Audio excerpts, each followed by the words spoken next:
تو عربی زبان کے بارے میں اس فتنوں سے بھی آگاہی آپ کو ملے گی تو عربی زبان کو سمجھنے سے ملے گی. مجھے ایک قصہ بڑا فائدہ دیتا ہے. اتفاق سے ایک پروگرام تھا، تو ہم ذرا دیہاتی لوگ ہیں، نہ تو اتنے قابل ہیں نہ کوئی اتنا علم تھا. تو اس نے سوال کیا، وہ بیچارہ کچھ 4 سال لندن میں لگا کے آیا. تو مجلس لگی تھی، اس نے سوال کیا. میں نے کہا آپ پسند کریں تو میں نے اس کا اردو میں جواب دے دیتا ہوں، تو بہتر یہ ہے کہ سارے سامعین جو ہیں وہ سمجھ سکیں گے، تو آپ نا اردو میں بات کریں.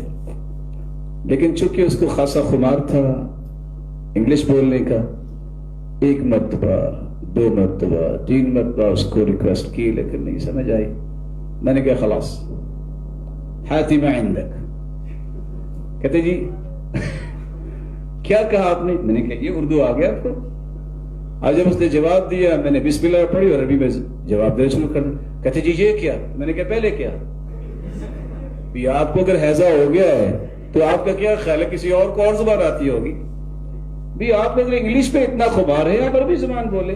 ہم تو ویسے بھی یہ سمجھتے ہیں کہ کسی مجلس میں جہاں عربی زبان کوئی بھی زبان ایسی ہے اگر اس نیت سے بولی جائے کہ میرا رعب بنے، یہ شرعاً جائز بھی نہیں. مسلمان کو تواضع اختیار کرنی چاہیے. میں جب مدینہ میں تھا تو ایک شخص نے مجھے بڑی ہمت کر کے 4 صفحات پر مشتمل انگلش میں خط لکھا. میں نے کہا اللہ آپ کو سلامت رکھے. میں نے 4 صفحات کا جواب عربی میں دیا. میں نے کہا میں نے تو لی ہے سمجھ، تم انشاءاللہ کسی مولوی کو ڈھونڈو گے کہ ذرا اس کو ٹرانسلیٹ کر دو.